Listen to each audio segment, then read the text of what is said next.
With a capacity to process 100 metric tons coconuts per day, the facility is a state-of-the-art unit with ISO 22000 Food Safety Management certification by Bureau Veritas.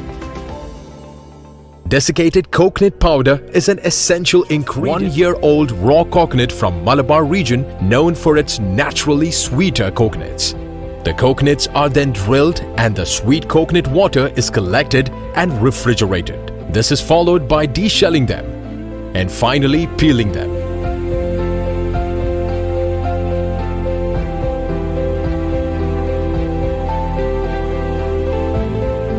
The product is then washed and soaked and is passed on to pin mill for disintegration.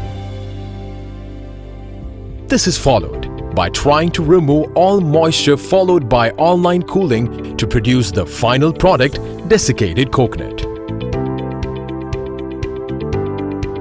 Grading segregates the product based on size,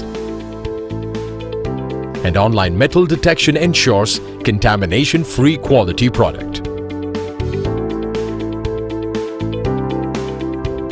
Finally, desiccated coconut is packed as per customer requirements in bulk or retail packets by state-of-the-art automatic packing machines.